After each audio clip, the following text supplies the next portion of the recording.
Hello guys, एक बार फिर से वेलकम टू माय ब्लॉग। तो कैसे हो आप सब? उम्मीद है कि आप सब अच्छे होंगे।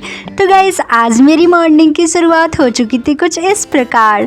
आज मैं उठी सुबह सुबह जल्दी क्योंकि मेरा हो चुका था स्टडी टेबल मैसी बिकॉज रात के बाद स्टडी करने के बाद स्टडी टेबल की हालत कुछ इस प्रकार हो जाती है। आप देख सकते हैं कि मैं सारे अपनी बुक्स अरेंज कर रही थी। ये मेरी बुक थी प्रिपरेशन की बुक। जब हम एम्स का प्रिपरेशन करते हैं एज अ नर्स सेट, तो वो बुक का हम यूज़ करते हैं। ये रहे हमारे कुछ असाइनमेंट्स, क्योंकि वो भी कंप्लीट करने के बाद से उसको भी अरेंज करना होता है क्योंकि इधर उधर सारे हो जाते हैं। तो फाइनली मैं इसे आने के बाद से सारे अलग कर दूँगी। कॉलेज से आने के बाद से ये काम हो पाएगा क्योंकि सुबह सुबह इतना समय नहीं होता है। ये रही मेरी फर्स्ट ईयर की एनाटॉमी एंड फिजियोलॉजी की बुक, एंड ये रही माइक्रोबायोलॉजी की बुक, और ये रही हमारे छोटे छोटे कुछ गाइड्स। जब लास्ट टाइम एग्जामिनेशन का होता है तब हम इसकी प्रिपरेशन करते हैं, वो काफ़ी हमारे लिए हेल्पफुल होता है।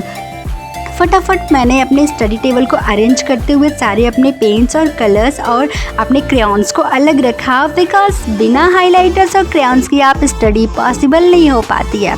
तो फटाफट क्लीन करने के बाद से आप देख सकते हैं मेरी स्टडी टेबल्स, कुछ मैं इंपॉर्टेंट नोट्स को मैं अपनी दीवार पे ही चिपका के रखती हूँ क्योंकि मुझे एज अ मॉर्निंग दिखाई दे। फिर मैंने अपनी मैनेजमेंट की बुक रखी जो हमें 4th ईयर में पढ़ाई जाती है। फटाफट मैंने कुछ फ्रूट्स का नाश्ता किया, फिर मैं निकल चुकी थी अपने कॉलेज के लिए। मैं नहीं रहती हॉस्टल में बिकॉज मुझे हॉस्टल का खाना नहीं पसंद होता और काफ़ी कॉस्टली भी पड़ जाता है कंपेरिजन टू रूम। अगर आप रूम के लेकर बाहर रहते हो तो आपके लिए वो ज़्यादा हेल्पफुल होता है कि आप जब चाहे अपने अनुसार खाना भी बना सकते हैं, खा सकते हैं, और आपकी हेल्थ भी सही रहती है कंपैरिजन टू हॉस्टल। मुझे बाहर रहना ज़्यादा अच्छा लगता है थोड़ा सा, इसलिए मैंने हॉस्टल प्रीफर करना ज़रूरी नहीं समझा।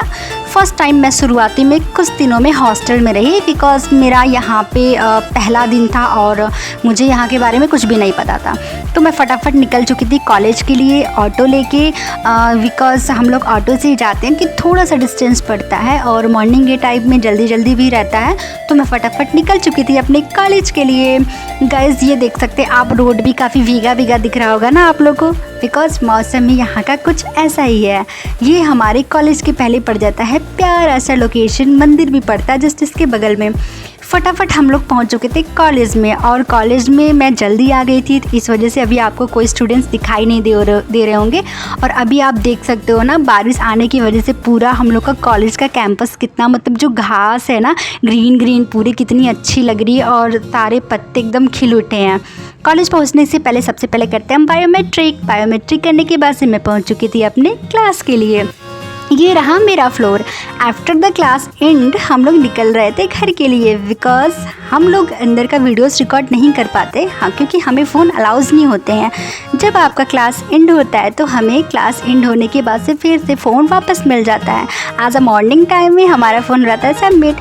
फिर हमने अपना टिफ़िन वापस किया बिकॉज मैं अपना आज लंच बॉक्स नहीं लाई थी। जिस दिन हम लोग नहीं लाते हैं उस दिन हम लोग खाना बाहर से ही मंगा लेते हैं, और वो भी खाना काफ़ी अच्छा होता है जो भैया लेके आते हैं, हमारे लिए हेल्दी भी रहता है और खाना काफ़ी अच्छा होता है, इसलिए हम लोग उनसे ही लेना प्रीफर करते हैं। पहले मैं निकल चुकी थी कॉलेज के लिए और आने के बाद से मैं सो गई थी। उसके बाद से कुछ करने का मन भी नहीं होता है। सोने के बाद से मैंने स्टार्ट कर दी थी अपनी स्टडी बिकॉज कॉलेज का वर्क भी कंप्लीट करना था और कल के लिए जो होमवर्क मिले थे उसका भी कंप्लीट करना था। ये मत समझना कि इंटर पढ़ने के बाद से आपको होमवर्क नहीं करने पड़ता है, आपको कॉलेज में भी होमवर्क मिलते हैं और प्रॉपर नोट बनाना पड़ता है, आपको नोट्स भी साइन कराने पड़ते हैं।